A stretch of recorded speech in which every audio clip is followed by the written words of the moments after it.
ये कहानी शुरू होती है मंगोलिया के डेजर्ट से। ये ईस्ट एशिया का सबसे बड़ा रेगिस्तान है। यहाँ पर एक कंपनी होती है जो यहाँ पर तेल निकालना चाहती थी, लेकिन उनकी इंफॉर्मेशन गलत होती है। यहाँ पर कोई तेल नहीं होता और ये सब के सब वापस जा रहे हैं। इन सबको वापस ले जाने के लिए यहाँ पर एक प्लेन भेजा गया है जिसके पायलट का नाम फ्रैंक होता है। उसके साथ उसका को पायलट भी होता है। ये दोनों यहाँ पर जितना भी सामान है और जितने भी एम्प्लॉइज हैं, इन सबको लेकर यहाँ से बीजिंग जाएंगे। ये सबके सब प्लेन में बैठ जाते हैं और बीजिंग के लिए निकल पड़ते हैं। और तभी रेगिस्तान में तूफान आना शुरू हो जाता है। फ्रैंक का जो को पायलट होता है वो बोलता है कि हमें क्या करना चाहिए। फ्रैंक कहता है कि अगर हम वापस गए तो हमें फ्यूल के लिए इंतजार करना पड़ेगा। दोबारा उड़ान भरने के लिए हमारे पास फ्यूल नहीं है और उसमें कितना वक्त लगेगा मुझे नहीं पता, इसीलिए हमें आगे बढ़ना होगा। इसके बाद फ्रैंक प्लेन को और भी ऊपर ले जाता है ताकि वो रेत के तूफान से निकल पाए, लेकिन यहाँ पर इनका प्लेन ओवरलोड होता है। ये तूफान में फंस जाते हैं, साथ ही साथ रेडियो की मदद से राब्ता करने की भी कोशिश करते हैं, लेकिन इनका पता नहीं चल पाता और रेत की वजह से इनका एक इंजन खराब हो जाता है। फ्रैंक कहता है कि मुझे इमरजेंसी लैंडिंग करनी होगी और वो इमरजेंसी लैंडिंग करने के लिए प्लेन को नीचे उतारना शुरू कर देता है, लेकिन ये लैंडिंग इतनी आसान नहीं होती क्योंकि आगे उसे कुछ भी नहीं दिख रहा होता। और जैसे ही प्लेन और नीचे उतरता है तो इनके प्लेन का पिछला हिस्सा एक चट्टान से टकरा जाता है, जिसकी वजह से पीछे का दरवाजा खुल जाता है। इनमें से एक पैसेंजर उड़ जाता है और उसकी मौत हो जाती है। और अब इनका प्लेन रेगिस्तान में घिसटता हुआ आगे तक आता है और जब प्लेन रुकता है तो ये देखते हैं कि प्लेन में 2 पैसेंजर और मर चुके होते हैं, लेकिन अभी भी ये बाहर नहीं जा सकते क्योंकि बाहर तूफान चल रहा होता है। और जब तूफान थमता है तो ये दिखाया जाता है कि इनका पूरा प्लेन रेत के अंदर दफन हो चुका है, लेकिन कुछ ही घंटों बाद रेत वहां से खुद ही उड़ जाती है। प्लेन एक बार फिर से विजिबल हो जाता है। ये सब के सब बाहर आते हैं और अपने खाने की सप्लाई चेक करते हैं और उन्हें पता चलता है कि इनके पास 1 महीने के खाने की सप्लाई मौजूद है। इन्हीं में से एक आदमी होता है, वो कहता है कि मैं चलकर यहाँ से बाहर निकल जाऊंगा। दरअसल इन्हें यहाँ से निकलने के लिए 200 मील का सफर करना होगा क्योंकि अब ये मंगोलिया में नहीं बल्कि चाइना में कहीं मौजूद है, लेकिन इन्हें अपनी एग्जैक्ट पोजीशन मालूम नहीं होती और न ही इनका रेडियो काम कर रहा होता है। वो आदमी कहता है कि मैंने मैराथन की है, मैंने हाइकिंग और ट्रैकिंग की है, मैं यहाँ से जा सकता हूँ। उसे बताया जाता है कि ये जुलाई का महीना है और रेगिस्तान में जुलाई का महीना सबसे ज्यादा गर्म होता है। अगर तुम एक ग्लास पानी पियोगे तो कुछ ही मिनटों में तुम्हारे जिस्म से पसीना बनकर 10 ग्लास पानी निकल जाएगा। वो कहता है कि मैं सिर्फ रात को सफर करूंगा। उसे बताया जाता है कि लेकिन तुम्हें रास्ता पता नहीं चलेगा क्योंकि यहाँ की पहाड़ियाँ मैग्नेटिक हैं और तुम्हारा कॉम्पास कभी भी सही काम नहीं करेगा। तुम गोल गोल घूमकर बार बार एक ही जगह पर वापस आ जाओगे। इसके बाद उसे समझ आ जाता है कि वो इस वक्त यहाँ से अकेला नहीं निकल सकता। और उसी रात जब ये सब के सब प्लेन के अंदर सो रहे होते हैं तो बाहर तूफान चल रहा होता है। तभी इनमें से एक आदमी जिसका नाम डेविस होता है बाहर टॉयलेट करने के लिए जाता है। जब वो वापस आ रहा होता है तो उसका पैर पत्थर से टकरा जाता है, जिसकी वजह से वो रेत पर लुढ़कता हुआ नीचे की तरफ चला जाता है। तूफान में उसे अपने चारों तरफ कुछ भी नजर नहीं आता और वो रास्ता भटक जाता है। अगरचे वो मदद के लिए चीखता भी है, लेकिन कोई भी उसकी आवाज नहीं सुन पाता। सुबह जब सब उठते हैं तो वो देखते हैं कि उनका एक साथी डेविस गायब है। वो उसे चारों तरफ ढूंढने की कोशिश करते हैं, लेकिन उसका कुछ भी पता नहीं चलता क्योंकि वो रेत में दफन हो चुका होता है। अब इस बात से सब लोग परेशान हो जाते हैं, इसीलिए इनमें जो लेडी होती है वो पायलट फ्रैंक के पास जाती है। वो फ्रैंक से पूछती है कि कोई हमें बचाने के लिए आएगा, इसके कितने % चांसेस हैं।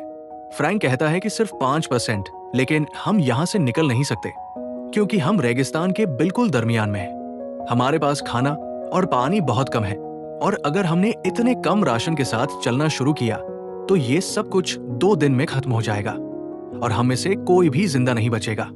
अगरचे इस बात के चांसेस बहुत कम है कि कोई हमें यहाँ ढूंढने आएगा, लेकिन मैं ऑप्टिमिस्ट हूँ, इसीलिए मैं यहाँ इंतजार करना प्रेफर करूंगा। वही बाहर जो लोग होते हैं, आहिस्ता आहिस्ता उनकी उम्मीदें भी टूटना शुरू हो जाती है कि कोई उन्हें बचाने नहीं आएगा। इसीलिए इनमें से 2 लोग यहाँ से जाने का फैसला करते हैं और अपने साथ कुछ पानी भी ले जा रहे होते हैं। तभी फ्रैंक कहता है कि यहाँ से पानी कोई नहीं ले जाएगा। पानी की वजह से इनके दरमियान हाथापाई हो जाती है, जिसकी वजह से पानी गिर जाता है। यहाँ पर एक आदमी होता है जिसका नाम एलियट होता है। वो उनके पास आता है। वो कहता है कि मेरे पास एक आइडिया है जिससे हम सबकी जान बच सकती है। मैं कई दिनों से इस प्लेन को ऑब्जर्व कर रहा हूँ। हम इस प्लेन को रीबिल्ड करके एक दूसरा प्लेन बना सकते हैं। फ्रैंक उससे पूछता है कि तुम प्लेन के बारे में क्या जानते हो। एलियट कहता है कि मैं प्लेन डिजाइन किया करता था। दरअसल एलियट के बारे में कोई भी ज्यादा नहीं जानता था, क्योंकि वो उस कंपनी के साथ काम नहीं करता था जो मंगोलिया में तेल निकाल रही थी। वो एक दिन वहां पर आया था और उसके बाद से पिछले 2 सालों से उन्हीं के साथ था। यहाँ पर एलियट के बारे में जानने के बाद सब शॉक हो जाते हैं, लेकिन साथ ही साथ अब उनके अंदर एक उम्मीद भी जाग जाती है और वो सब तैयार हो जाते हैं कि वो इस प्लेन को रीबिल्ड करेंगे। लेकिन फ्रैंक उनकी बातों से अग्री नहीं होता। वो कहता है कि ऐसा नहीं हो सकता। वो इसके लिए साफ साफ मना कर देता है और अगली सुबह इनमें से एक आदमी जिसका नाम जेम्स होता है वहां से निकल जाता है। तब यहाँ पर जो लेडी होती है वो उसे ढूंढने के लिए जा रही होती है। फ्रैंक उसे रोकता है। वो कहता है कि मैं जाऊंगा और फ्रैंक उसे ढूंढने के लिए निकल पड़ता है। वो उस पहाड़ी तक पहुंच जाता है जहां पर उनके प्लेन का एक पिछला हिस्सा टकराया था और प्लेन से जो आदमी गिर गया था उसकी लाश अभी भी वही पड़ी होती है, लेकिन उसके जिस्म पर उसके कपड़े नहीं होते और वहां पर कुछ गोलियों के खाली खोल भी पड़े होते हैं। ये देखकर फ्रैंक पूरी तरह से हैरान हो जाता है और तभी वहां पर जेम्स आ जाता है। जेम्स कहता है कि हमसे पहले यहाँ पर कोई आ चुका है। मैं यहाँ पर अपनी घड़ी लेने के लिए आया था जो मैं इस आदमी से पोकर में हार गया था, लेकिन अब इसके हाथ में वो घड़ी नहीं है। इसीलिए ये समझ जाते हैं कि यहाँ पर रेगिस्तान के स्मगलर्स आए थे जो उनके साथी के हाथ से घड़ी ले गए। साथ ही साथ यहाँ पर गोलियों के खाली खोल भी होते हैं और उनके साथी के जिस्म पर अपनी गोलियां चलाकर निशानेबाजी की प्रैक्टिस की गई होती है। फ्रैंक जेम्स से वापस चलने के लिए कहता है, लेकिन जेम्स मना कर देता है। वो कहता है कि तुम दोबारा प्लेन क्यों नहीं बनाना चाहते। फ्रैंक कहता है कि वो इसलिए क्योंकि मैं उन्हें झूठी उम्मीदें नहीं देना चाहता। ऐसा कुछ नहीं होने वाला है। जेम्स कहता है कि इस दुनिया में हर एक इंसान प्यार चाहता है और अगर हम किसी को प्यार नहीं दे सकते तो हमें उसे उम्मीद देनी चाहिए। अगर हम उसे उम्मीद भी नहीं दे सकते तो उसे वो करने देना चाहिए जो वो करना चाहता है। जेम्स की बातें सुनने के बाद फ्रैंक इन लोगों को प्लेन बनाने में साथ देने के लिए राजी हो जाता है। ये दोनों उस जगह पर आ जाते हैं जहां पर उनके बाकी साथी होते हैं और अब ये सब मिलकर प्लेन बनाना शुरू कर देते हैं। ये दिन में काम नहीं करते क्योंकि यहाँ पर बहुत ज्यादा गर्मी होती है, इसलिए पूरी रात काम करते हैं। लेकिन उनकी परेशानी तब बढ़ जाती है जब एक रात को उनका वो फ्यूल जो उन्होंने आग जलाने और जनरेटर चलाने के लिए रखा होता है उस पर वेल्डिंग करते हुए चिंगारियां गिर जाती है और एक बहुत बड़ा ब्लास्ट हो जाता है। हालांकि इस ब्लास्ट में किसी की जान नहीं जाती, लेकिन उनका सारा का सारा फ्यूल बर्बाद हो जाता है। अब उनके पास उतना ही पेट्रोल मतलब कि उतना ही फ्यूल बचा है जिस पेट्रोल से ये यहाँ से निकल सकते हैं। अब ये उसका इस्तेमाल नहीं कर सकते, इसीलिए अब उन्हें रात को नहीं बल्कि दिन में काम करना होगा और दिन में यहाँ पर बहुत ज्यादा गर्मी होती है। लेकिन ये हिम्मत नहीं हारते, ये दिन में काम करना शुरू कर देते हैं। और अब जब उन्होंने प्लेन को रीबिल्ड किया है उसमें एक विंग को जोड़ना है और उनके पास सिर्फ एक ही मौका है। अगर ये विंग नीचे गिर गया तो ये कभी भी ऊपर नहीं आ सकते क्योंकि उनके पास इतने भारी सामान को उठाने के लिए कोई भी क्रेन नहीं है और अभी वो उसे आहिस्ता आहिस्ता ऊपर से छोड़ना शुरू करते हैं। लेकिन तभी वो चेन टूट जाती है जिससे उन्होंने उस विंग को होल्ड किया होता है। वो विंग बहुत तेजी के साथ नीचे की तरफ घिसटता हुआ जाता है और वो सीधा प्लेन से टकराता है। इस बात से सब हैरान हो जाते हैं। प्लेन के अंदर पहले से इनका एक साथी होता है जिसे उस विंग को एक बोर्ड से जोड़ना होता है और तभी वो बाहर आता है। वो कहता है कि मैंने कर दिया। दरअसल चेन टूटने के बाद विंग जब फिसलकर प्लेन की तरफ गया था तो बिल्कुल उसी पोजीशन पर गया था जहां पर उसे जाना था और इस विंग को जोड़ने के बाद उनके प्लेन का पूरा ढांचा तैयार हो चुका है और सबको अब उम्मीद है कि वो यहाँ से फ्लाई करके निकल जाएंगे। इसीलिए ये नाचना शुरू कर देते हैं। साथ ही साथ ये रेत भी हटा रहे होते हैं ताकि एक ट्रैक तैयार कर सके और यहाँ से उड़ सके। लेकिन ये सब इतना आसान नहीं है। एक दिन यहाँ पर इलेक्ट्रिक तूफान आ जाता है जिसमें बहुत सारी बिजली गिरना शुरू हो जाती है और उनके जो प्लेन का विंग है उसके अंदर पेट्रोल होता है, इसलिए वो सब वहां से भागकर दूर हो जाते हैं। लेकिन एलियट वहां से नहीं जाता क्योंकि वो किसी भी कीमत पर प्लेन को नहीं खोना चाहता और जब उसके ऊपर बिजली गिरने वाली होती है। तभी फ्रैंक उसे पकड़कर वहां से कूद जाता है, उसकी जान बच जाती है। अगर एलियट को कुछ हो गया तो इनमें से कोई भी नहीं जो प्लेन को कंप्लीट कर सके। ये सब इस प्लेन का नाम फीनिक्स रखते हैं। फीनिक्स असल में ग्रीक मिथोलॉजी के हिसाब से रेगिस्तान का एक ऐसा परिंदा है जिसे बहुत ही पावरफुल माना जाता है। लेकिन अभी भी फीनिक्स पर मतलब कि अपने प्लेन पर बहुत काम करना बाकी है। अब आहिस्ता आहिस्ता इनका पानी भी खत्म हो रहा है। एक रात ये रेत की चट्टान से देखते हैं कि इनसे काफी दूर कुछ लोग हैं जो टेंट लगाकर वहां पर सो रहे हैं। असल में ये सब के सब स्मगलर होते हैं जो हथियारों के सप्लायर होते हैं, जो रेगिस्तान के रास्तों से हथियारों की सप्लाई एक कंट्री से दूसरी कंट्री में करते हैं। फ्रैंक कहता है कि हमें उनसे पानी की मदद मांगनी चाहिए। हालांकि एलियट मना करता है, लेकिन फ्रैंक और उनके कुछ साथी वहां पर उन लोगों से पानी की मदद मांगने के लिए चले जाते हैं। फ्रैंक और उसका एक साथी पत्थरों के पीछे छुप जाते हैं ताकि अगर कोई भी खतरा हो तो वो पीछे से हमला कर सके। उनके पास गन भी होती है और जब वो उन स्मगलर से पानी की मदद मांगते हैं तो उनमें से एक आदमी इन्हीं के एक आदमी पर गोली चला देता है। फ्रैंक और उसका जो साथी होता है वो पीछे से उन पर गोलियां चलाते हैं और उनके आदमियों को मार देते हैं, लेकिन एक स्मगलर वहां से भागने में कामयाब हो जाता है।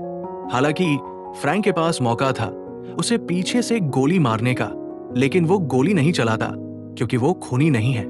यहाँ पर जेम्स मरे हुए स्मगलर्स में से एक स्मगलर के पास अपनी वो घड़ी देखता है जो उसके उस दोस्त के पास थी जिसकी प्लेन से गिरकर मौत हो गई थी। मतलब कि ये वही स्मगलर्स हैं जो पहले भी यहाँ पर आ चुके थे और इन्हीं स्मगलर्स ने उनके मरे हुए साथी के ऊपर गोलियां चलाई थी। मतलब कि ये बहुत ही खतरनाक स्मगलर्स थे।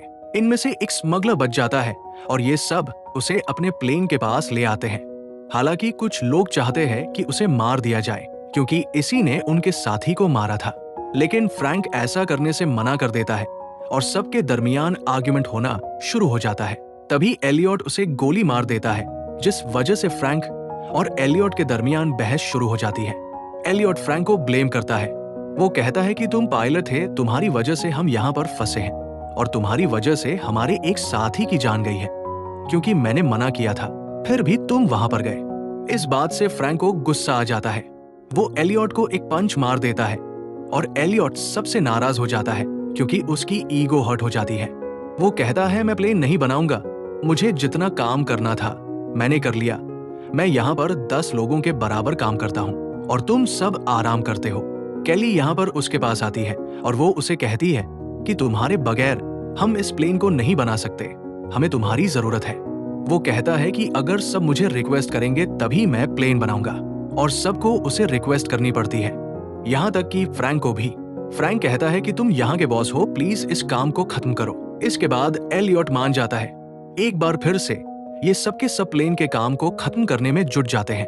एक दिन ये दूरबीन से देखते हैं कि जो स्मगलर यहाँ से भाग गया था वो अब अपने साथियों के साथ यहाँ पर पहुंच चुका है, लेकिन वो लोग आगे नहीं बढ़ते क्योंकि वो जानते हैं कि इनके पास हथियार है।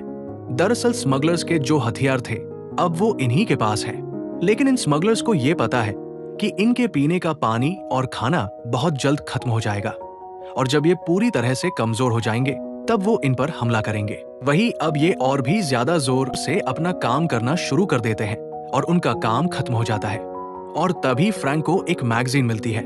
इसमें कई सारे प्लेन के मॉडल्स होते हैं और इन्हीं मॉडल्स को देखकर एलियट ने इस प्लेन का मॉडल बनाया होता है। और यहाँ पर सबको पता चलता है कि एलियट जो प्लेन्स बनाता था दरअसल वो बच्चों के प्लेन थे। वो छोटे छोटे मॉडल्स बनाया करता था, हालांकि वो उड़ने वाले होते थे, लेकिन आज तक उसने कभी भी एक बड़ा प्लेन नहीं बनाया था। इस बात से सबको गुस्सा आ जाता है, खास तौर पर इयन को। वो एलियट के सर पर गन तान देता है। वो कहता है कि इतने हफ्तों से तुम हमें बेवकूफ बना रहे हो, ये प्लेन कभी नहीं उड़ने वाला क्योंकि तुमने आज से पहले कभी भी उड़ने वाला इतना बड़ा प्लेन नहीं बनाया। लेकिन एलियट को पूरा यकीन होता है। वो कहता है कि ये प्लेन उड़ेगा।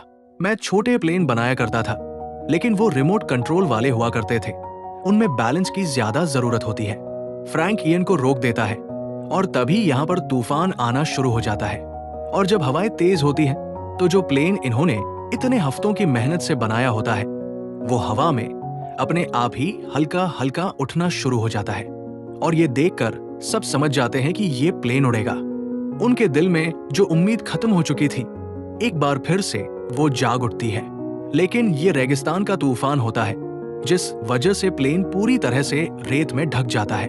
तूफान खत्म होने के बाद सबके सब हताश हो जाते हैं क्योंकि उन्हें अभी भी यकीन नहीं है कि ये प्लेन हम सबको लेकर यहाँ से उड़ सकता है।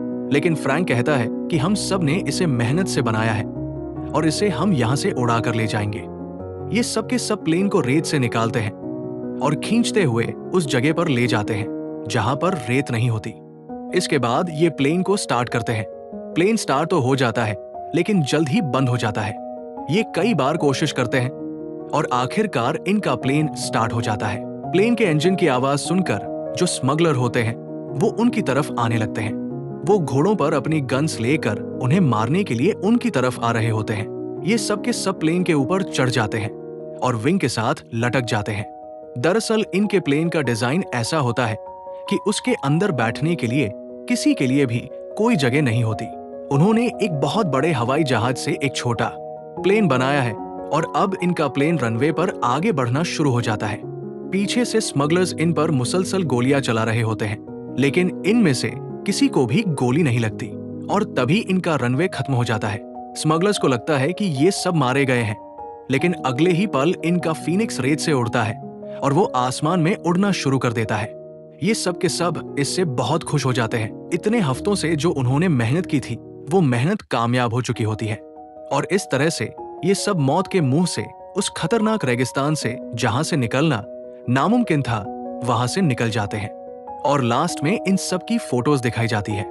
ये सब के सब अपनी फैमिली के साथ अपनी जिंदगी में खुश होते हैं। फ्रैंक और उसका कोपायलट अपनी खुद की एयरलाइन खोल लेते हैं जिसका नाम वो फीनिक्स रखते हैं और एलियट की फोटो एक मैगजीन में छपी होती है जिसमें क्वेश्चन मार्क के साथ लिखा होता है नासा की नई उम्मीद, मतलब कि अब वो नासा के लिए काम करता है। इसी के साथ इस मूवी का एंड हो जाता है। अगली कहानी आप किस मूवी पर सुनना चाहते हैं मुझे नीचे कमेंट में जरूर बताएं। और अगर ये वीडियो आपको पसंद आई हो तो इस वीडियो को लाइक कर देना